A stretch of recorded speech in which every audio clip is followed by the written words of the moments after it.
Mobile দিয়া বিনিময়ের খেলার জন্য যুবক পাঠাই যায়, মোবাইল দিয়া টিকটক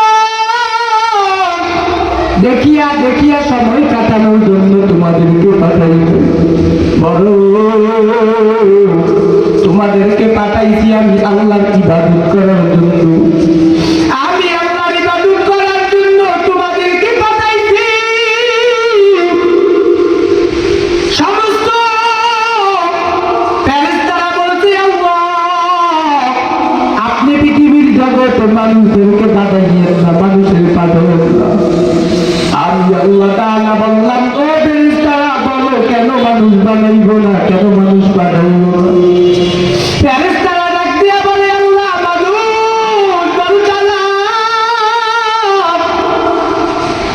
মানুষেরা দুনিয়াতে যাইয়া আপনার বিরুদ্ধে করবে, আপনি রবের গোলামি বাদ দিবে,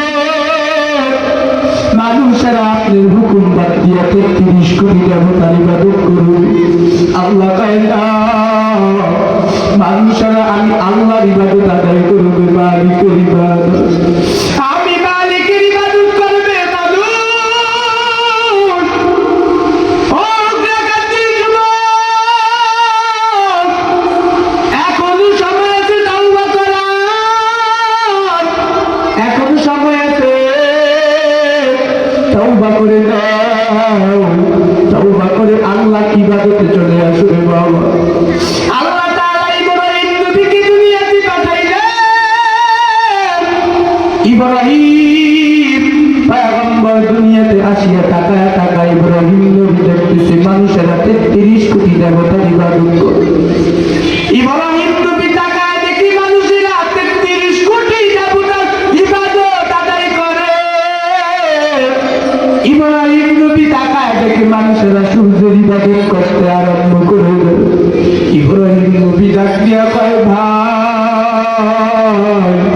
তোমরা সূর্যের ইবাদত কেন করো? বলে সূর্য আমাদেরকে বানাইছে। ইব্রাহিম নবী তাকাইয়া দেখে সূর্য সকালবেলা উঠে,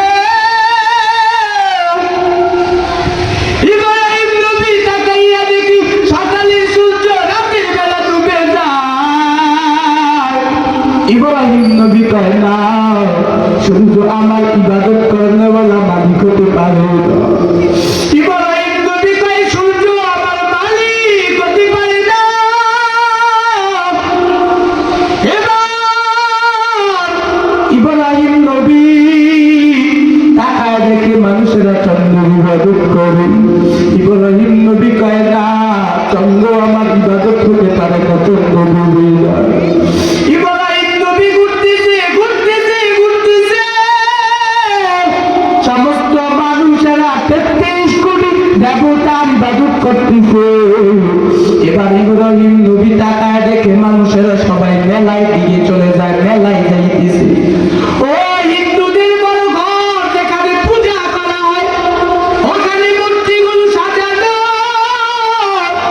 বড় মূর্তির হাতে বড় তলোয়ার। ইব্রাহিম নবী ওই তলোয়ার নিয়ে সমস্ত মূর্তির হাত, কোনটার গলা কোনটার পা কেটে দেয়। লোকেরা মেলা থেকে আসার পর বড় বিচার বসাইয়া দেয়, কে এই কাজ করেছে, কে আমাদের মূর্তিগুলোকে ভেঙেছে, কে ভেঙেছে। সমস্ত লোকেরা কয় কে আর মানবে, ভেঙেছে ইব্রাহিম, কে আর মানবে, ভেঙেছে ইব্রাহিম। ইব্রাহিমের নামে বিচার বসাইয়া দেয় রে বাবা। ইব্রাহিম নবীর আব্বা জানবরে বেঈমান। ইব্রাহিম নবীর আব্বা তার বসের সাথে পরামর্শ করেছে ইব্রাহিম নবীকে আগুনে পোড়াল। ইব্রাহিম নবীকে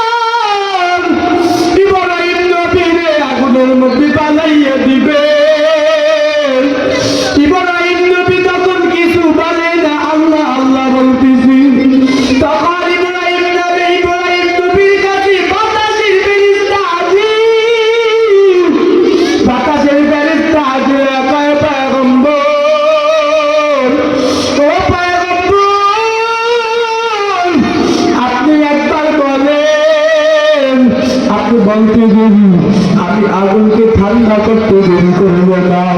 ইব্রাহিম নবী কয় না, কোনো দরকার নাই, কোনো প্রয়োজন নাই, কোনো প্রয়োজন নাই।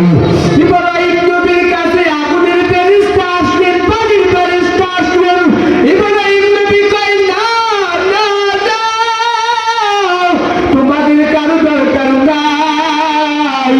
ওরে আমার তো বাঁচানোর মালিক আমার আল্লাহ,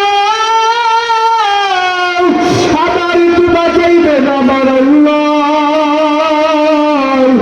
আমার তো বাঁচানোর মালিক তিনি। ও ফেরেশতারা, তোমাদের কারো দরকার নাই, তোমরা কারো দরকার নাই, আমাদেরকে বাঁচাইবে আমাদের আল্লাহ। ওরে উত্তরাখণ্ডের মুসলমান সমস্ত ফেরেশতারা চলে গেলেন। ইব্রাহিম নবীকে এবার আগুনে ফেলায়। ইব্রাহিম নবী ডাক দিয়া কয়, ও নমরুদ, তুমি আবার আগুনে পোড়াইতে পারবা, তুমি আমার ধ্বংস করে দিতে পারবা, কিন্তু আবার আল্লাহর নাম আমার মুখ থেকে সরাইতে পারবে না, আমার মালিকের নাম মুখ থেকে বন্ধ করতে পারবা না। এবার আল্লাহ তার আগুন তুই ঠান্ডা হয়ে যাও। আল্লাহর কুদরতে আগুনটা ঠান্ডা ঠান্ডা হয়ে গেল। যুবক, ও আল্লাহর বান্দারা, ও উত্তরাখণ্ডের মুসলমান, এবার ইব্রাহিম নবী আগুনের ভিতরে পালাইয়া দিল। আগুনের ভিতরে পালাই দেওয়ার পর, আগুনের ভিতরে পালাই দেওয়ার পর অটোমেটিক আগুনটা ঠান্ডা হয়ে গেল। আবার আল্লাহ নমরুদের চক্ষুটা খুলিয়া দিল রে বাবা। নমরুদ তাকায় দেখে, নমরুদ তাকায় দেখে আগুনের ভিতরে ইব্রাহিম বসে রয়েছে, কিছু হয় না। নমরুদ ডাক দিয়া কয়, তোমরা কি আগুন লাগাইছো? ইব্রাহিমের দেখি কিছু হয় না। আমার আল্লাহ আগুনের কুদরত খুলে দিলেন। আগুন ডাক দিয়া কয়, রে বেঈমান, ইব্রাহিমের কিছু হবে না, কারণ ইব্রাহিম আল্লাহর বন্ধু। ইব্রাহিম আল্লাহর বন্ধু, ইব্রাহিমের কিছু হবে না। ও বেঈমান, তুই আমার ভিতরে আয়, আইসা তুই দেখ তোর কিছু হয় কি না। তুই আমার পেটের ভিতরে আইসা দেখ তোর কিছু হয় কি না।